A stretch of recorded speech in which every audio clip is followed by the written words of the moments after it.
Molongo molaye ngamoko nakokite simbanga na loboko wetenga inalo. Mais croire que ce qu'il dit arrive, il le verra s'accomplir. C'est pourquoi je vous dis, tout ce que vous demanderez en priant, croyez que vous l'avez reçu et vous le verrez s'accomplir. Et lorsque vous êtes debout faisant votre prière, si vous avez quelque chose contre quelqu'un, pardonnez, afin que votre Père qui est dans les cieux vous pardonne aussi vos offenses. Mais si vous ne pardonnez pas, votre Père qui est dans les cieux ne vous pardonnera pas non plus vos offenses. Acclamons la parole du Seigneur. La foi qui engendre le résultat. Bien-aimé, il ne suffit pas seulement de dire que j'ai la foi, mais au travers de la foi, on a besoin de voir, on a besoin de toucher, on a besoin d'expérimenter des choses. La foi qui se dit n'est pas forcément la foi qui se vit.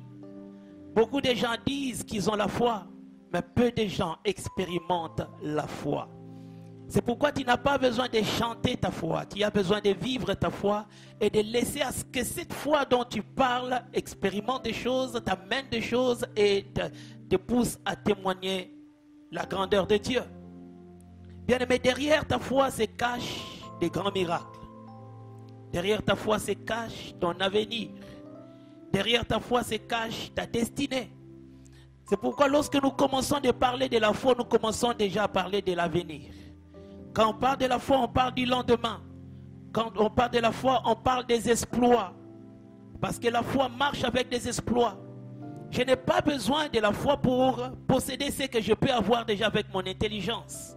Je n'ai pas besoin d'avoir la foi pour posséder ce que je peux trouver avec ma force. Mais là où mon intelligence ne peut rien, là où ma force ne peut rien, là où mes capacités humaines ne peuvent rien faire, c'est là où je dois entrer dans la dimension spirituelle pour posséder des choses que Dieu m'a réservées. Quand on parle de la foi, on parle des exploits. On ne parle pas des choses minimes. Je ne peux pas avoir besoin, de la foi pour un 10$, pour un 1000 francs. Je n'ai pas besoin de la foi pour des choses qui ne sont rien. Mais face aux choses qui me dépassent, face aux choses que je ne peux posséder moi-même, face aux choses qui me semblent être impossibles, c'est là où la foi devient importante pour m'aider à acquérir ces choses afin de témoigner la grandeur de Dieu. Quand nous parlons de la foi est l'acte par lequel l'homme se remet volontairement à Dieu, le reconnaissant comme fidèle et capable de tenir ses promesses. Quand tu parles de la foi, au fait, c'est une manière pour toi de te remettre à Dieu. Parce que la foi qui ne compte pas sur Dieu est une foi morte. La foi qui ne s'en remet pas à Dieu n'est pas une foi vraie. La véritable foi, c'est celle qui se remet à Dieu, qui ne compte pas sur soi, mais qui ne compte que sur le soutien de Dieu. Et la place que tu donnes à Dieu va déterminer la capacité, la puissance qu'aura ta foi. Aucun homme ne peut avoir une grande foi lorsqu'il ne donne pas à Dieu une grande place. Aucun homme ne peut avoir une foi qui accomplit des exploits lorsque Dieu ne représente rien pour lui. Lorsque Dieu n'est rien pour toi, ta foi aussi n'est rien pour Dieu. Lorsque tu ne prends pas Dieu au sérieux, ta foi aussi ne t'amènera pas d'exploit. Lorsque pour toi Dieu est rien, ta foi ne sera rien du tout. La place que tu donnes à Dieu va déterminer aussi l'impact qu'aura ta foi. C'est pourquoi lorsque vous entrez dans la Bible, vous voyez des hommes comme Abraham, un homme exceptionnel qui a marché avec Dieu dans une certaine dimension de la foi exceptionnelle. Il donnait à Dieu une place exceptionnelle. Il a commencé d'abord par valoriser Dieu et cela lui a amené à avoir aussi une foi qui lui a valorisé. Des personnes comme Moïse, il avait une confiance absolue en Dieu, raison pour laquelle la confiance qu'il avait en Dieu lui a amené aussi à avoir une foi exceptionnelle qu'il avait valorisée. Bien-aimé, tu peux avoir une foi exceptionnelle. Vois quelle est la place que tu donnes à Dieu. Quelle est la valeur que tu as donnée à Dieu. Si pour toi Dieu, comme tout autre Dieu et comme toute autre personne, tu les prends quand tu veux, quand tu es dans des besoins, quand ça ne va pas, ta foi aussi ne sera pas aussi efficace que ça. La manière dont tu valorises Dieu va déterminer la capacité de ta foi. Bien-aimé, quand nous parlons de la foi véritable, c'est celle qui engendre les résultats. Ce n'est pas celle qui se dit seulement. J'ai la foi, j'ai la foi, j'ai la foi. Alors, où sont les résultats de ta foi? Qu'est-ce que ta foi t'a déjà donné? Autant ta foi ne te paye pas, autant ta foi ne t'amène pas de résultats. Il faut voir d'abord c'est quelle vie tu es en train de mener, ou bien c'est quelle foi dont tu es en train de parler. Une véritable foi engendre toujours des choses. Quand on croit dans son cœur, quand on vit sa foi pleinement, bien aimé, on finira par toucher des choses dont on croit. Quand tu fonctionnes attendant à ce que Dieu peut faire, quand de tout ton cœur tu t'attends au soutien de Dieu, bien aimé, tu finiras par voir le soutien de Dieu. Quand dans ton cœur tu es confiant envers Dieu, tu espères en Dieu, bien aimé, ton espérance finira un jour par te payer. La foi véritable engendre les résultats. Même si tu ne le vois pas aujourd'hui, tu le verras demain, mais ça ne manquera pas. Alléluia. La foi véritable, c'est celle qui croit sans avoir vu. Quand tu as déjà vu, quand tu as déjà touché, quand tu possèdes déjà, tu n'as plus besoin de croire. La foi précède la vue. La foi précède le toucher. La foi précède l'expérience. Je n'ai pas touché, je n'ai pas vu, je n'ai pas expérimenté, mais dans mon cœur, je crois. Ne soyons pas des Thomas qui attendent d'abord voir avant de croire. Non, tu n'auras rien, tu ne verras rien. Là, ce n'est pas la foi. Quand tu as la foi, bien-aimé, tu n'as pas besoin de voir, tu as besoin de croire. Tu n'as pas besoin de toucher, tu as besoin de croire. Tu n'as pas besoin d'expérimenter, tu as d'abord besoin de croire. C'est celle qui croit d'abord, avant de voir. La foi véritable, c'est celle qui garde les paroles de Dieu, même dans les temps de confusion. Bien, mais vous savez, par moments, Dieu te parle. Et tu crois dans ton cœur que Dieu t'a parlé. Mais après, les temps peuvent changer. Un autre temps peut venir. Un temps où tu ne vois rien, tu ne sens rien. Un temps où tu peux commencer à te poser des questions. Est-ce que la voix que j'avais entendue, c'était réellement la voix de Dieu? Les temps de confusion, où tu te dis, comment cela m'arrive-t-il?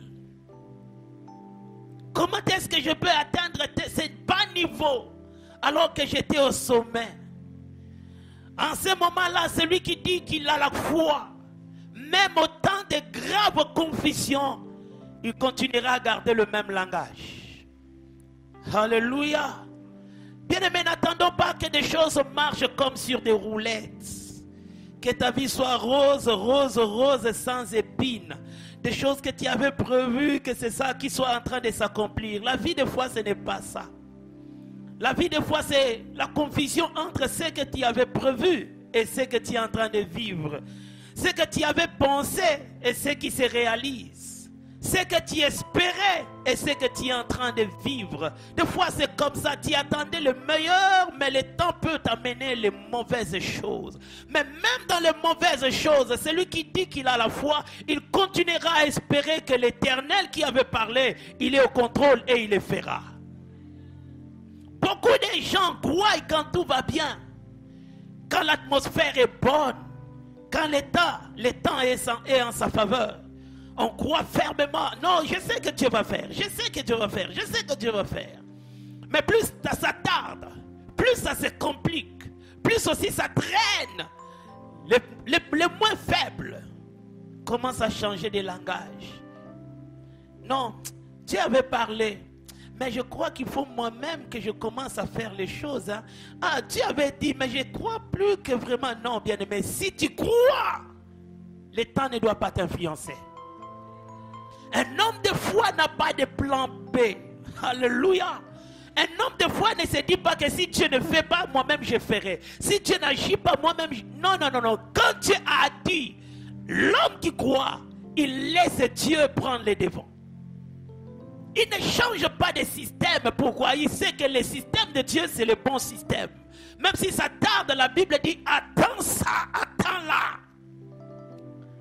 Quand il commence à chercher des mécanismes pour essayer de changer les méthodes, quand il commence à chercher des voies à côté pour sortir d'un problème, lorsque tu commences à chercher des plans B, des alternatives à côté, c'est qu'en réalité tu n'y crois plus. Dieu m'avait dit qu'il me guérira, mais je sens que je suis en train de mourir. Appelez le papa Mbikoudi, qu'il vienne seulement. Parce que là, vraiment, je n'espère plus qu'ils viennent seulement. Appelez les charlatans, qu'ils viennent seulement. Parce que les hommes de Dieu m'ont promis, mais je sens que là, ça s'empire. Appelez seulement les féticheurs. Là, c'est que tu n'avais pas la foi. Quelqu'un qui a la foi, il préférera mourir. Parce qu'il sait que même dans la mort, la résurrection peut venir. Alléluia. La vraie foi, c'est celle qui ne change pas de langage, même lorsque les choses deviennent difficiles. Quand il y a une vraie foi, tu ne changeras pas de langage, même quand les choses seront difficiles. Et la véritable foi s'appuie sur Dieu et sur sa parole. Elle ne s'appuie pas sur les circonstances. Elle ne s'appuie pas sur les hommes. La véritable foi s'appuie sur Dieu et sur ce qu'il a dit. Est-ce que Dieu a dit ça? Oui. Pour moi, ça me suffit. Est-ce que Dieu est avec moi? Oui. Pour moi, ça me suffit. Alléluia. Et lorsque nous disons que nous avons la foi, ce n'est pas seulement le fait de croire, mais aussi de vivre selon ce à quoi on avait cru. Quand on croit, c'est bon. Mais au-delà de la foi, de ce qu'on croit, il faut aussi vivre sur base de ce qu'on avait cru. C'est pourquoi c'est là où ça demande une attitude, frère. Quand tu crois, la foi qui est dans ton intérieur doit avoir une attitude dans ton extérieur. Personne ne voit la foi qui est dans ton cœur, mais on peut voir et lire l'attitude que tu affiches. Quand tu dis que tu as la foi et que tu te mets à te plaindre, la foi qui est dans ton cœur n'affiche pas l'attitude qui doit être identique à cette foi. Quand tu dis que tu as la foi, tu dois veiller sur l'attitude extérieure. Parce que ça, l'attitude extérieure, c'est ça qui sera les signes extérieurs de la foi qui est invisible et qui est cachée. Les hommes de foi ne pleurent pas comme tout homme. Les hommes de foi ne parlent pas comme tous les autres. Les hommes de foi ne vivent pas comme tous les autres. Les hommes de foi ne font pas des choses comme tous les autres. Quand il dit que tu as la foi, retiens qu'on aura besoin d'écouter ta foi par les langages. Quand il dit que tu as la foi, on aura besoin de voir ton style de vie par ta manière de craindre Dieu. Quand il dit que tu as la foi, on aura besoin de voir comment est-ce que tu te comportes. La foi, elle est abstraite, enfouie au-dedans de toi. Mais ce qui est à l'intérieur affiche une attitude à l'extérieur. Et c'est ça qui nous permet de croire et de voir réellement que tu as la foi. On aura confiance en ton Dieu par l'attitude que tu vas nous présenter. On cherchera à rencontrer ton Dieu par la vie qui se dégage de toi. On va aimer ton Dieu par la manière dont tu vas te comporter. Toi qui dis que tu as la foi. La foi parle au-devant des épreuves. La foi parle au-devant des besoins. La foi parle au-devant des batailles, au-devant des combats. La foi parle quand les choses ne marchent pas. Un homme qui a la foi, il ne se laissera pas dominer. Il se lèvera et il parlera. Parce qu'il sait que dans son cœur, il y a une confiance qui doit s'exprimer à l'extérieur. David croyait en Dieu. C'est pourquoi devant de la mort, il pouvait dire, je ne mourrai point, je vivrai et je témoignerai les merveilles de Dieu. Qu'est-ce que ta foi te pousse à dire quand les choses tournent mal? Qu'est-ce que ta foi te pousse à déclarer quand tu ne vois plus rien au-devant de toi? Quand c'est les ténèbres qui commencent à t'envahir? Quand la confusion commence à prendre la place des bonnes choses? Quand le temps devient en ta défaveur? Quand tu sens que la bataille devient rude? Comment est-ce que tu parles? Comment est-ce que tu t'exprimes? Un homme de foi parle toujours. Il déclare parce qu'il sait quel est l'impact de ce qu'il dit. Il parle toujours parce qu'il croit aux choses qu'il déclare. Un homme de foi ne ferme pas sa bouche. Parce que lorsque le cœur est rempli de choses, la bouche prendra la relève. La bouche parlera.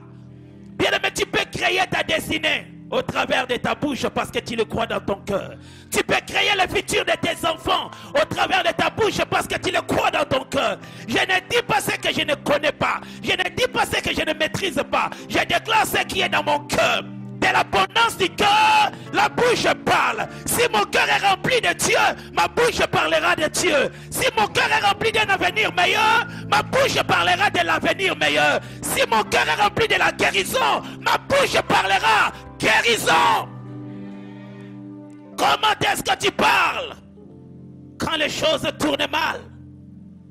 Des fois, le diable te présentera des apparences qui n'auront rien à voir avec des évidences. Il te présente un semblant de mort pour te pousser à dire la mort, pour te pousser à parler la mort, pour te pousser à inviter la mort dans ta vie ou bien dans la maison. Tu peux voir dans ta maison un semblant de pauvreté pour que simplement que tu confesses cette pauvreté que le diable veut que tu confesses dans ta vie. Il peut amener un échec dans ta vie pour simplement que tu aies le langage de l'échec. C'est pourquoi ceux-là qui ont la foi, ils ne voient pas, ils ne regardent pas, ils ne confessent pas ce qu'ils voient, mais ils confessent ce qu'ils connaissent de Dieu. Je ne parlerai pas les langages que le diable veut m'imposer. Je parlerai suivant la parole de Dieu. Je parlerai par rapport à la volonté de Dieu et je parlerai par rapport aux promesses que Dieu m'a faites. Jamais je ne prononcerai la mort dans ma bouche. Jamais je ne prononcerai l'échec dans ma bouche. Même quand la mort sera là, je continuerai à chanter la vie, à déclarer la vie, et la vie viendra. Beaucoup de gens sont enterrés aujourd'hui. Pourquoi? D'elles-mêmes, elles avaient attiré la mort. Je vais mourir, je vais mourir, je vais mourir. Moi vraiment je ne comprends plus rien. Je vais mourir. Tu mourras mon frère. Tu mourras ma soeur. Ce que tu dis, crée un monde au-devant de toi. Tu vivras dans ce monde. Ce qui sort de ta bouche ne disparaît pas. Ça devance tes pas. Tu vivras cela. C'est pourquoi j'aimerais inviter quelqu'un. Parle bien. Parle bien. Nous sommes créés à l'image de Dieu, à sa ressemblance. De la même manière que Dieu par la parole il avait créé, toi aussi par la parole tu vas créer. Qu'est-ce que tu es en train de créer dans ta maison? Qu'est-ce que tu es en train de créer dans ta propre vie, dans tes études? Qu'est-ce que tu es en train de créer? Si tu veux le savoir, écoute ce que tu te dis. Ce que tu dis, c'est ça, ton pouvoir de créer. Tu crées le monde que tu veux par tes paroles. C'est pourquoi lorsque nous regardons dans Marc 11, Christ connaissant ces principes, il n'a appliqué que le principe de la foi.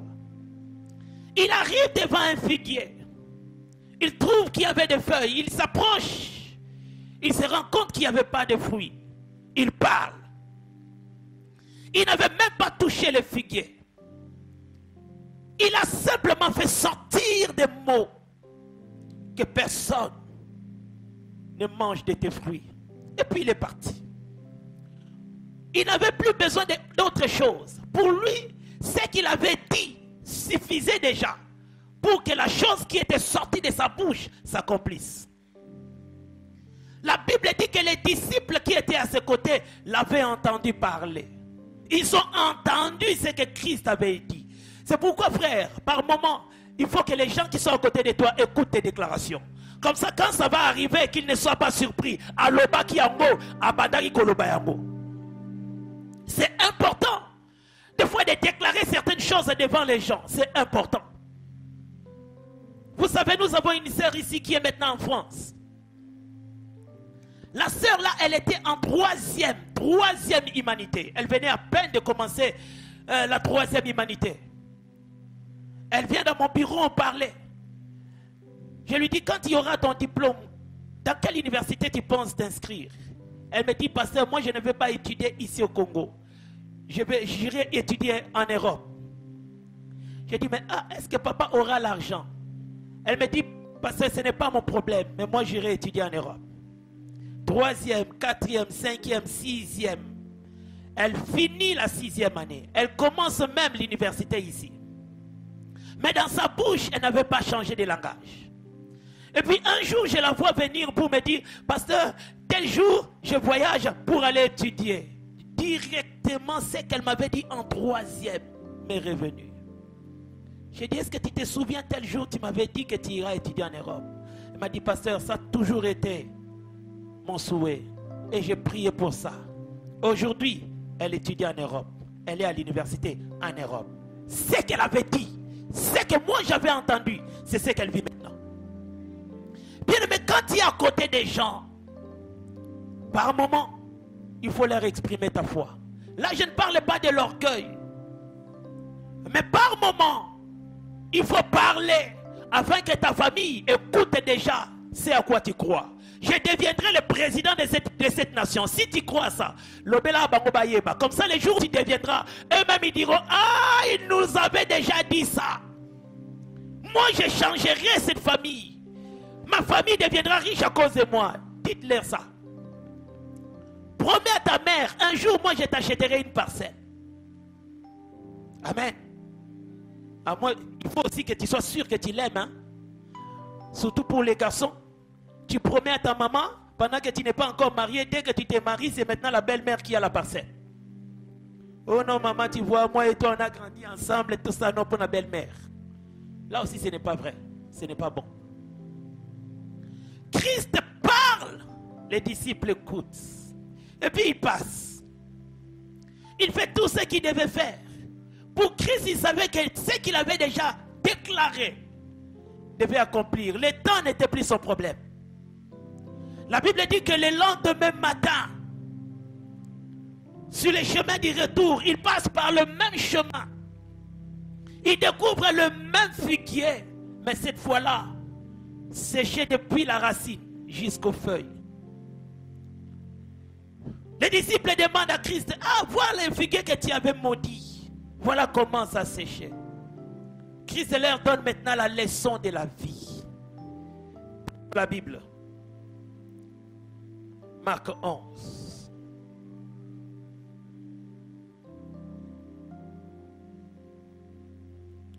Pierre se rappelant, 21, Pierre se rappelant ce qui s'était passé, dit à Jésus, Rabbi, regarde le figuier que tu as maudit à sécher.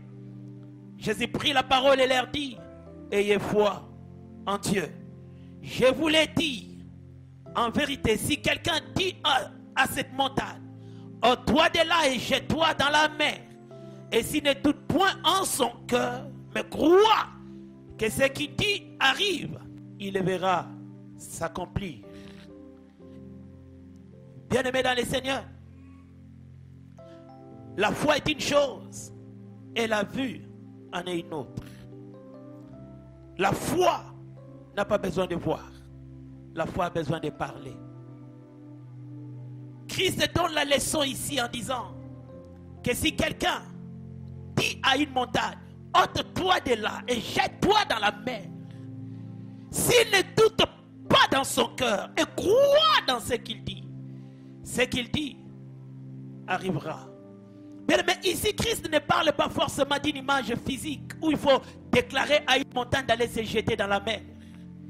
Mais il parle ici en montrant que des choses qui sont impossibles, des choses qui sont insurmontables, des choses qui sont apparemment compliquées, c'est que toi, tu sembles ne pas jamais le faire. Si simplement tu crois dans ton cœur et tu le déclares, ce que tu as dit, c'est ce qui arrivera. Ce que tu as proclamé, c'est ce qui arrivera. Ce qui est sorti de ta bouche, c'est ce qui arrivera. Bien-aimé, Dieu est derrière la parole de chaque homme, de chaque femme qui a la foi.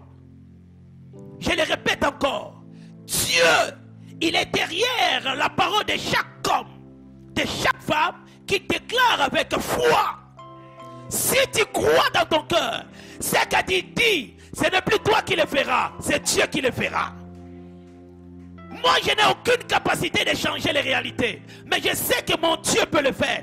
Et si je le déclare, je parle, mais moi je me libère. C'est Dieu qui entrera en activité pour accomplir ce que moi j'ai dit. Beaucoup de gens ont peur d'exprimer leur foi. Pourquoi? Parce qu'ils croient qu'eux-mêmes ils seront à l'introduction, au développement et aux conclusions. Non! Toi tu seras à l'introduction. Le développement sera Dieu. La conclusion sera Dieu. Toi parle et Dieu le fera. Bien-aimé, ton avenir, c'est la chose qui appartient à Dieu. Ça fait partie des choses cachées qui sont entre les mains de Dieu. C'est pourquoi lorsque tu t'attends à un avenir meilleur, autant tu fournis tes efforts avec tes mains, autant tu fournis tes efforts avec ton intellect, fournis aussi tes efforts avec ta foi. Parle bien.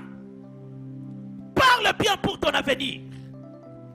Beaucoup de gens attendent à ce que les signes commencent à apparaître pour qu'ils croient qu'ils auront un avenir meilleur. Je n'ai pas besoin de signes. Je n'ai pas besoin de signes, j'ai besoin de foi pour croire que demain ça ira. Comment, je ne sais pas. Quand, je ne sais pas. Qui me changera, je ne sais pas. Mais je sais que Dieu entend ma foi et il accomplira ce que je dis. C'est pourquoi, frère, parle bien pour ton lendemain. Parle bien. Parle bien. Ne te fie pas aux réalités présentes. Ne te fie pas aux circonstances qui t'envahissent. Ne te fie pas aux problèmes que tu es en train de vivre. Crée ton avenir avec tes mots. Christ, en parlant, il savait qu'il avait fini avec le figuier, rien qu'avec la déclaration. Bien-aimé, 2022, c'est dans quelques jours. Comment est-ce que tu es en train de te préparer? Quand tu regardes cette nouvelle année, Dieu peut-être te l'accordera de voir une nouvelle année. Comment est-ce que tu es en train de te préparer? Avec une mentalité d'échec ou bien avec une mentalité de guerrier? Tu penses aux prochains échecs ou bien tu te prépares aux prochaines victoires? Qu'est-ce que tu attends Dieu faire en 2022? Tu attends encore pleurer ou bien tu attends célébrer Dieu? Bien-aimé, 2022 sera une très très bonne année. Je le déclare, ça sera une très très bonne année. Ça sera une année des exploits à tous égards. Une année de différence. Une année de dimensions spirituelles, de dimensions matérielles, de dimensions financières. Je le déclare pour toi au nom de Jésus. 2022 t'apportera des choses que 2021 ne t'avait pas donné.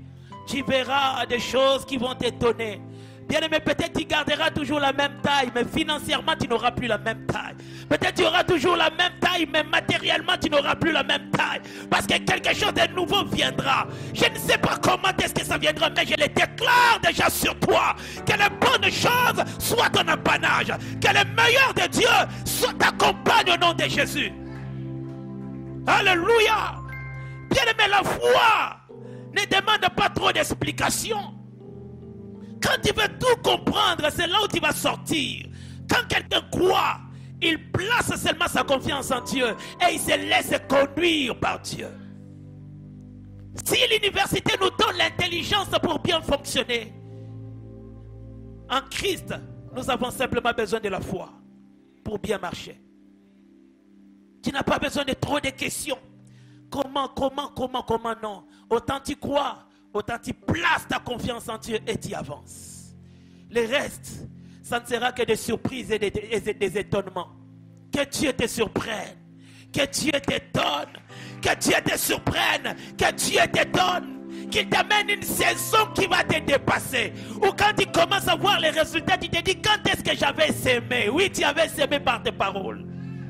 Quand tu vas commencer à voir les retombées, tu te dis, mais quand est-ce que j'avais sémé? Oui, tu avais sémé dans les amens que tu es en train de déclarer. Je proclame pour quelqu'un, tu avanceras. Je le déclare que tu monteras. Je proclame que tu vivras la gloire de Dieu. Bien aimé, ça t'arrivera. Autant tu le crois, que cela soit ta part. Autant tu l'acceptes, que cela s'attache à ta vie. Au nom de Jésus, toi tu ne joueras pas. S'il n'y a personne qui a réussi dans ta famille, tu seras la première personne. Tu marqueras la différence entre les autres et ta personne. Pourquoi? Parce que toi, tu es connecté à Dieu. Je refuse l'échec dans ta vie. Je refuse la défaite. Je refuse que tu fuis les batailles. Toi, tu avanceras. Oh, même si ça sera difficile, tu avanceras. Même si ça deviendra compliqué, tu avanceras. Bien aimé, vous savez, il y a certaines réussites qui ne sont pas que des réussites, qui sont des matériaux didactiques. Il faut que quelqu'un s'inspire de tes résultats. Il faut que quelqu'un ait confiance en Dieu à cause de tes résultats. C'est pourquoi Dieu te l'accordera pour inspirer quelqu'un.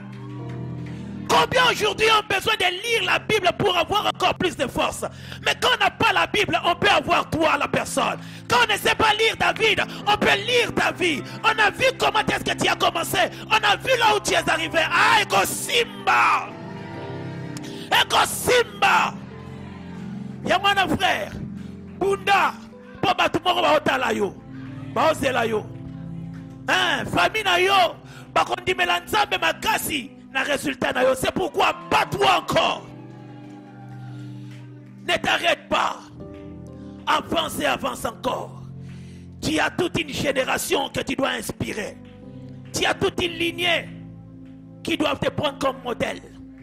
Oui, ils ont besoin de ta foi. Ils ont vu comment est-ce que tu as commencé. Il faut que tu atteignes le sommet pour que eux se croient qu'ils peuvent commencer dans la bassesse et atteindre le sommet. Alléluia. Avec Dieu, l'impossible ne s'arrête pas seulement à l'impossible. Avec Dieu, les difficiles ne s'arrêtent pas seulement à demeurer difficiles. Ça commence comme impossible, ça évolue comme difficile, mais à la fin, on acclame Dieu, on célèbre Dieu, parce que ce qui était infaisable devient faisable. Que Dieu le fasse pour toi. Alléluia. Bien aimé, il y a des gens, vos résultats vont ranimer davantage votre confiance en Dieu. Quand tu verras ce que Dieu fera pour un début, ça va davantage te motiver et te fera croire qu'il en fera encore. Par moment, Dieu te donne un petit résultat, non pas seulement pour te donner, mais il te donne pour te permettre de croire que s'il a fait ça, il en fera encore. Il ajoutera encore, il pourvoira encore. C'est pourquoi je demande à Dieu, avant que 2021 ne s'arrête, que tu voies quelque chose, comme un signe qui te poussera à croire que 2022 deviendra meilleur. que Dieu te donne déjà des prémices en 2021 pour que tu croies que les résultats de 2022 seront différents. Que Dieu te donne déjà des flashs. Que des flashs seulement. Entre les 15 et les 20. Le 15 décembre, le 20 décembre, le 15 décembre, le 20 décembre, le 15 et le 20 décembre. Que Dieu te donne comme des flashs. Qui vont t'amener à croire que 2022 sera différente. Tu vivras des choses qui vont t'étonner. Des résultats vont pousser les autres à l'adoration. Vous savez, des fois, quand on regarde certaines personnes, on a tendance à s'attacher à Dieu pour ce que Dieu a fait avec eux. Des personnes qui deviennent pour nous comme des lassans. De même que l'encens devait monter au ciel pour donner de la bonne odeur. Il y a aussi des personnes, quand on les voit et on se dit, ils m'inspirent tellement que je ne peux qu'adorer Dieu. Que Dieu fasse de toi cette personne qui va dégager la bonne odeur au devant de toi, autour de toi. Tous ceux-là qui te verront te prennent comme un modèle pour demeurer attaché à Dieu, pour rester dans sa présence. Parce que si Dieu l'a fait avec toi, qu'il croie qu'il en fera aussi avec eux. Tenons-nous debout, nous allons prier. Mupembango molaye ngamoko na kokite simbanga na loboko wetenga inalo